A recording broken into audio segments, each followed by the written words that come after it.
Hi dear students, welcome you all once again. Hope you all are fine and keeping well. We are in the final part of the discussion on autocorrelation. In the previous lecture, we had gone through the definitions and patterns of autocorrelation, the reasons for autocorrelation, the problems of estimation in the presence of autocorrelation, and the various tests for detecting autocorrelation. In this final session, our focus will be on discussing about various remedial measures that should be taken if we found autocorrelation in our data. The major reference text I used for this lecture is the Basic Econometrics written by Damodar Gujarati. Now, let us enter into the last session of our topic, that is, what measures should be taken when there is autocorrelation. If after applying one or more the diagnostic tests of autocorrelation, we find that there is autocorrelation, usually we have four options. First, try to find out the autocorrelation is pure autocorrelation and not the result of any misspecification of the model. Sometimes we observe patterns in residuals because the model is misspecified, that is, it has excluded some variables, or because of its functional form is incorrect.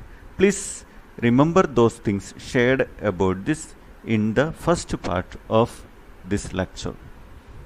Second, if it is pure autocorrelation, one can use appropriate transformation of the original model so that in the transformed model we do not have the problem of pure autocorrelation. As in the case of heteroscedasticity, we will have to use some type of generalized least square method. Third, in large samples, we can use the Newey West method to obtain standard errors of OLS estimators that are corrected for autocorrelation. This method is actually an extension of White's heteroscedasticity consistent standard errors method. And last, in some situations, we can continue to use OLS method even when there is the problem of autocorrelation. Knowing the consequences of autocorrelation, especially the lack of efficiency of OLS estimators, we may need to remedy the problem. The remedy depends on the knowledge one has about the nature of interdependence among the disturbances, that is, knowledge about the structure of autocorrelation. Consider a two-variable regression model where yt is equal to beta1 plus beta2 xt plus ut, and assume that the error term follows AR1 scheme, autoregressive order 1 scheme, namely ut equal to rho into ut minus 1 plus epsilon t, where rho is less than 1. Now we consider two cases, rho is known and rho is not known but has to be estimated. We discuss each cases separately.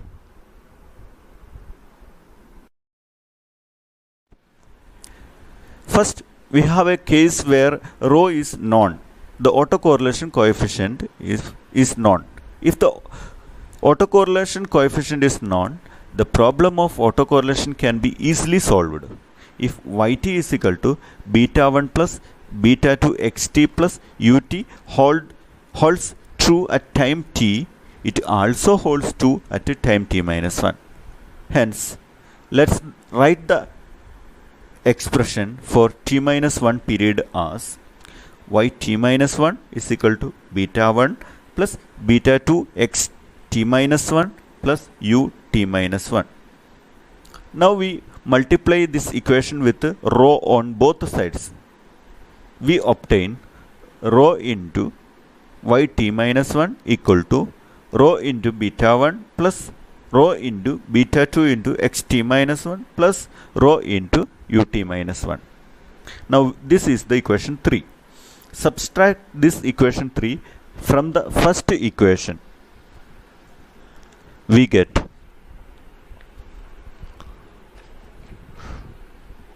yt minus rho yt minus 1 equal to beta 1 into 1 minus rho plus beta 2 into xt minus rho xt minus 1 plus epsilon t. Here we are subtracting a proportion, that is a rho proportion of the value of a variable in the previous time period from its value in the current time period, where we have epsilon t is equal to ut minus 1. We can express the above equation as y star t equal to beta 1 star plus beta 2 star x t star plus epsilon t. Now we have a transformed model where beta 1 star equal to beta 1 into 1 minus rho, yt star equal to yt minus rho yt minus 1, xt star equal to xt minus rho xt minus 1, and beta 2 star is equal to beta 2. Since the error term in yt star equal to beta 1 star plus beta 2 star xt star plus epsilon t, the error term is a epsilon t is a white noise which satisfies the usual OLS assumptions. We can apply OLS to this transformed dependent and independent variable, that is regress yt star on xt star and obtain estimators with all the optimum properties, namely blue characteristics. In effect, running this regression is identical to using GLS, generalized least square method, that is GLS is nothing but OLS applied to the transformed model that satisfied the classical assumptions. Here it involves regressing y on x, not in the original form but in the difference form, which is obtained by subtracting a proportion equal to rho of the value of a variable in the previous time period from its value in the current time period. In this differencing procedure, we lose one observation each from both dependent and independent variables, because the first observation has no antecedent, that is no previous observation to take the differencing. To avoid this loss of one observation, the first observation on y and x is transformed as y1 into root of 1 minus rho square and x1 into root of 1 minus rho square.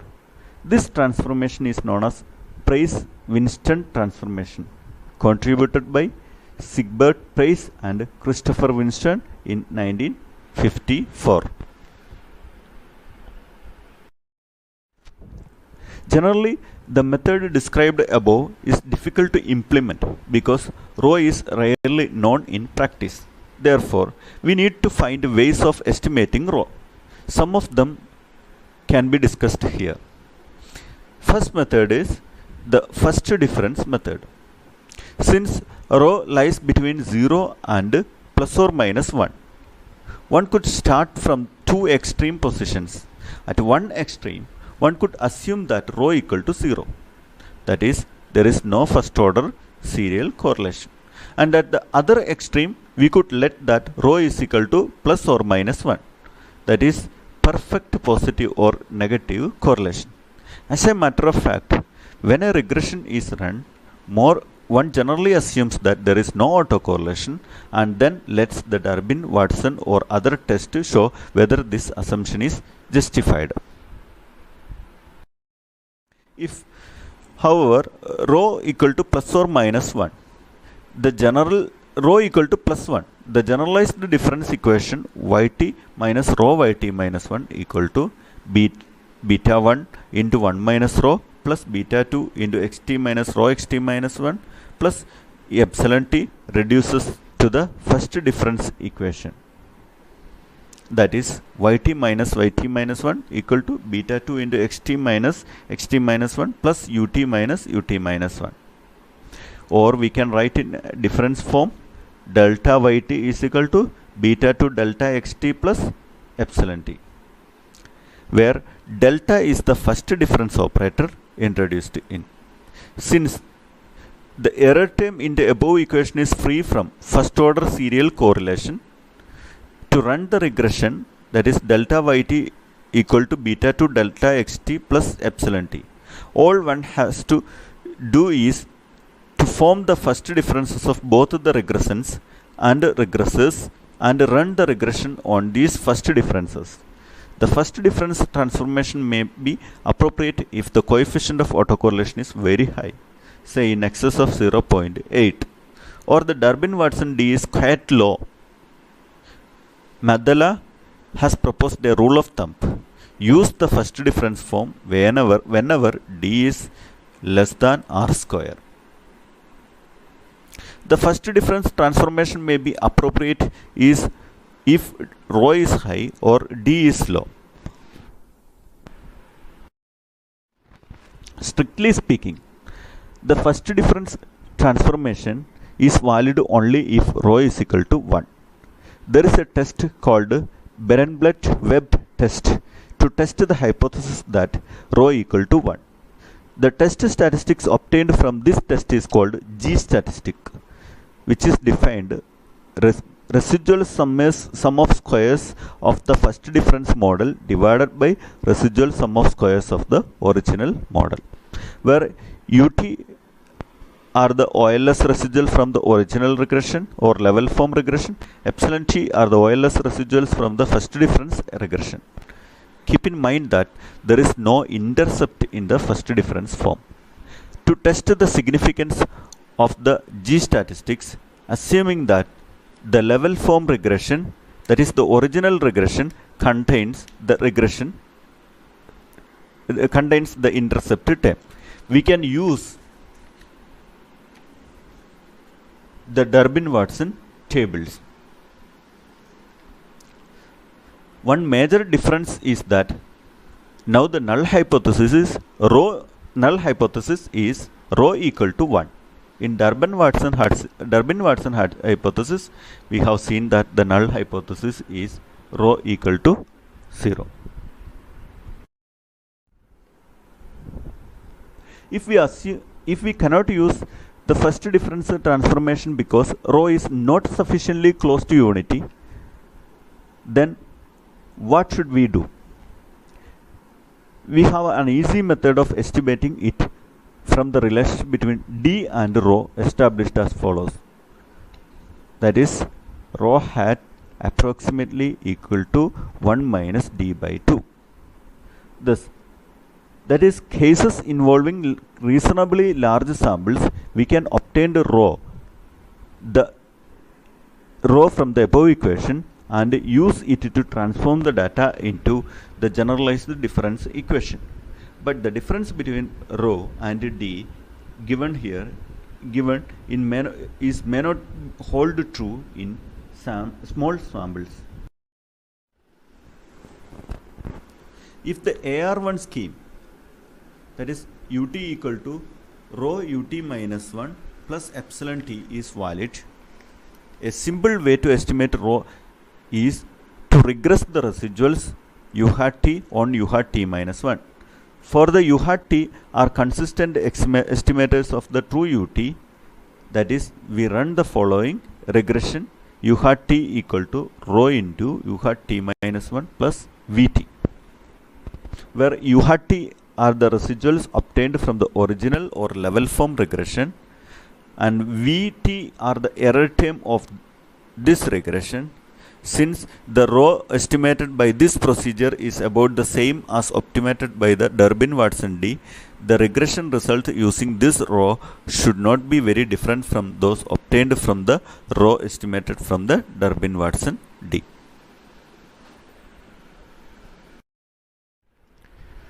All the methods of estimating rho discussed here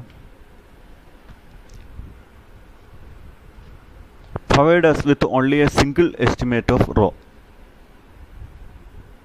But there are the so-called iterative methods that estimate rho iteratively, that is, by successive and step-by-step approximation, starting with some initial value of rho. Among these methods, the following may be mentioned: the Cochran-Orkut iterative procedure, the Cochran-Orkut two-step procedure, Durbin two-step procedure, and the Hildreth-Lewis scanning or search procedure. Among these, most popular is the Cochran-Orkut iterative method. Since these methods are beyond the scope of this lecture, we are not going to discuss about it right now. Let us conclude our discussion on the methods of estimating rule. For the testing procedure, by pointing out the following comments. First, since the OLS estimators are consistent despite autocorrelation, in large samples it makes little difference whether we estimate rho from Durbin-Watson D or from regression of the residuals in the current period on the residuals in the previous period, or from Cochran-Orkut iterative procedure, because they all provide consistent estimates of the true rho. Second, the various methods discussed above are basically two-step methods. In step 1, we obtain an estimate of unknown rho, and in step 2, we use that estimate to transform the variables to estimate the generalized difference equation, which is basically generalized least square method. But since we use rho hat instead of true rho, all these methods of estimation are known as in the literature as feasible GLS or FGLS or estimated GLS or EGLS methods. Third, it is important to note that whenever we use FGLS or EGLS method to investigate the parameters of transformed model, the estimated coefficients will not necessarily have the usual optimum properties of the classical model, such as blue properties, especially in small samples. Fourth, in using EGLS, that is estimated GLS models, if we do not include the first observation, not only the numerical values but also the efficiency of the estimators can be adversely affected, especially if the sample size is small and if the regressors are not strictly non-stochastic. Therefore, in small samples, it is important to keep the first observation using Price-Winston transformation. Of course, if the sample size is reasonably large, the estimated GLS with or without the first observation gives similar results. Fifth, instead of using the FGLS methods, we can still use OLS, but correct the standard errors for autocorrelation by a procedure developed by Newey and West. This is an extension of White's heteroscedasticity consistent standard errors. The corrected standard errors are known as heteroscedasticity and autocorrelation consistent HAC standard errors, or simply as Newey-West standard errors. The Newey-West procedure is strictly speaking valid in large samples and may not be appropriate in small samples. Hi dear students, we are now winding up our discussion on autocorrelation. Of course, there are ample scope for extending this discussion further, but we should confine ourselves to the syllabus. Hope you all enjoy the entire lecture series on autocorrelation. I request you to go through these PowerPoint lectures repeatedly to get clarity on the concepts. Thank you once again for your support.